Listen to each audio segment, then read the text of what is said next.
Hello and welcome to this lesson, which carries on from the major chord lesson where we took major chords up the neck. This time we're going to be looking at the same shapes, but we're going to minorize them.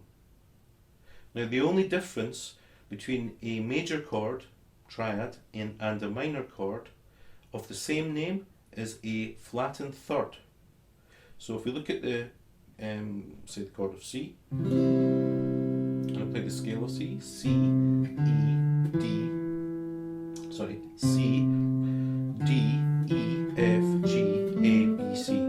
So each of these notes are attributed, a number: the first, the second, the third, the fourth, the fifth, the sixth, the seventh, the eighth.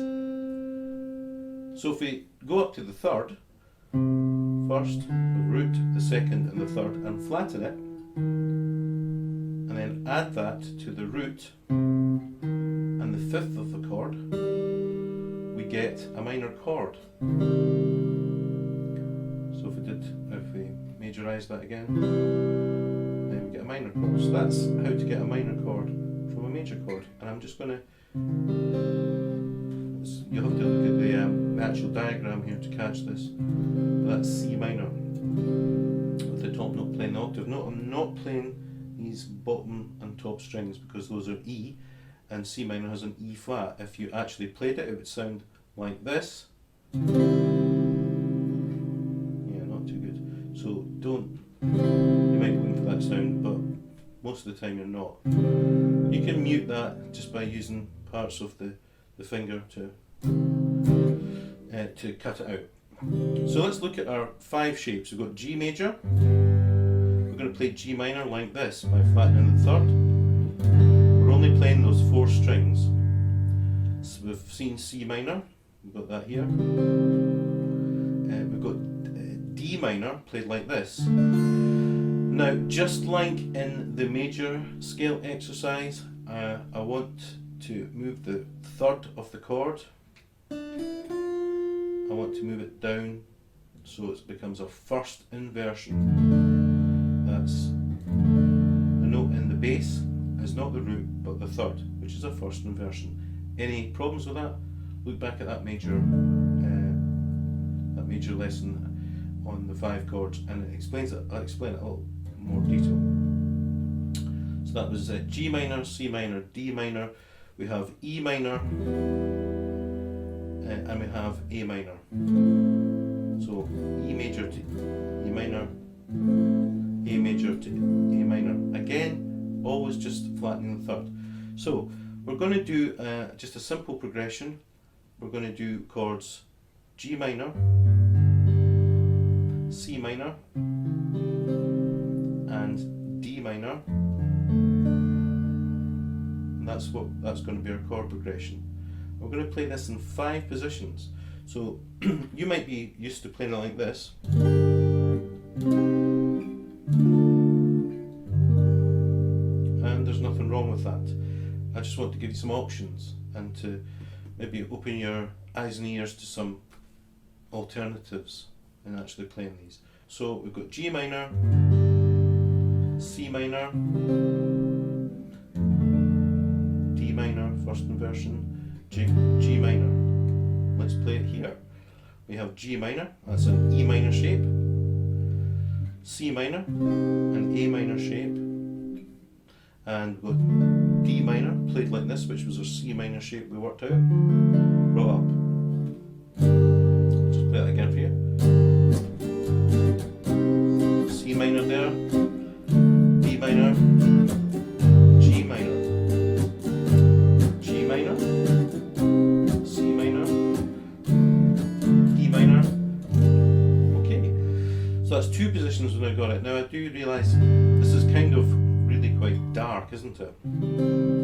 Good for ballads or really sad songs, but maybe not if you're looking for a really happy sound. So keep that in mind. The different timbres of where you play on the neck will affect the quality and how you're likely to use an actual chord inversion or type.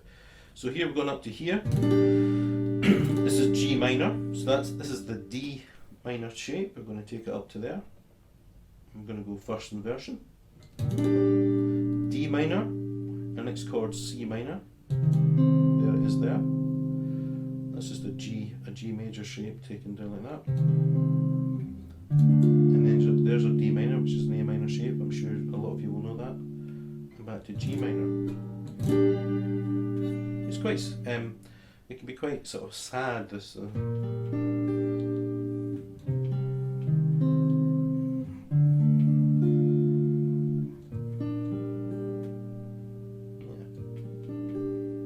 Or let's play with a little rhythm.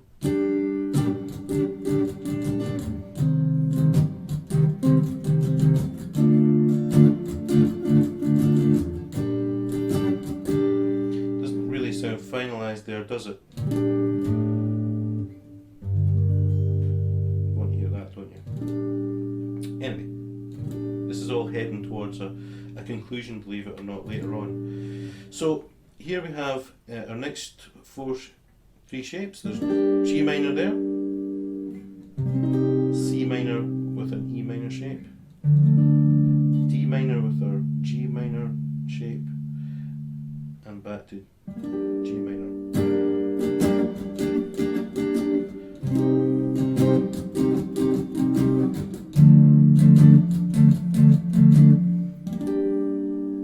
And finally, we're going to look at our fifth position, which is G minor here, an A minor shape.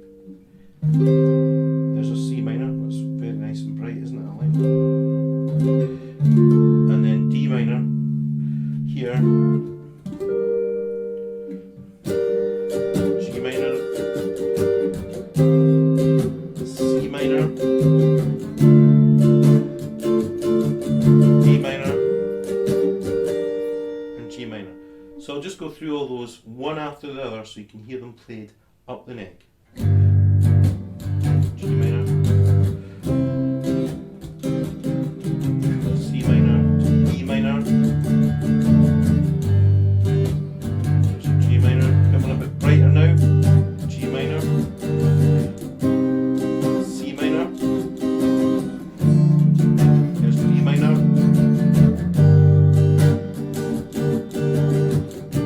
minor, first inversion, C minor, D minor, C minor comes a tricky one, G minor, C minor,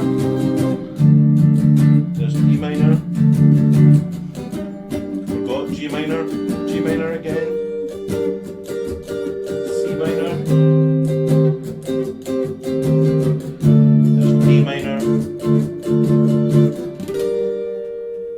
G minor. Well, I managed to catch it there, one or two almost. That's a really tricky one to get to. You'll find that one pretty tricky. You'll notice in the D minor was difficult. Also, I just thought of something as I was playing that. You know, when I played the C minor here, I want you just to take note of how I did that there. I'm just pushing down with that part of my finger, so I'm elevating this area, so I'm not actually going to get that second